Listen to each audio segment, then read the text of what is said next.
युवकाचा निर्गुण खून, संशयित हल्लेखोरांना घेतले ताब्यात। सांगली शहरातील बस स्थानक जवळ असलेल्या श्री भैरवनाथ मोबाईल शॉप या दुकानातील कामगाराचा 100 रुपयाचा स्क्रीन गार्ड 50 रुपयांना देण्याच्या वादातून चौघा तरुणांनी चाकू आणि कोयत्यानं वार करत निर्गुण खून केला। सदर खुनाची घटना ही आज सकाळी 11 वाजेच्या सुमारास घडली। विपुल अमृतपुरी गोस्वामी असं खून झालेल्या तरुणाचं नाव आहे। घटनेची माहिती मिळताच पोलीस अधीक्षक संदीप घुगे, अपर अधीक्षक रितू खोकर, उपविभागीय अधिकारी विमला एम, पोलीस निरीक्षक संजय मोरे यांनी घटनास्थळी भेट देत पाहणी केली।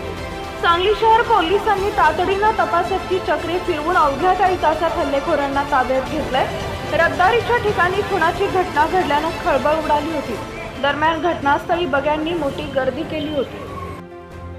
सांगली शहरच्या एसटी स्टँडच्या जवळ भैरवनाथ मोबाईल दुकानमध्ये एक मर्डरचे प्रकरण झालेले आहे। त्याच्यामध्ये विपुल पुरी म्हणून जखमी आहे, त्यांचे मोबाईलचं दुकान आहे। 4 आरोपी आले होते एक टेम्पर ग्लास आणण्यासाठी। त्याच्यामध्ये त्यांचे वाद झाला आणि आरोपीने जखमीला मारले आणि त्यांचं मयत झालेले आहे। आतापर्यंत आम्ही गोपनीय माहिती घेऊन 3 आरोपींच्या ताब्यात घेतली। अजून एकांच्या आयडेंटिफाय झालेले आहे। त्याच्यामध्ये अजून पुढे आम्ही तपास करणार।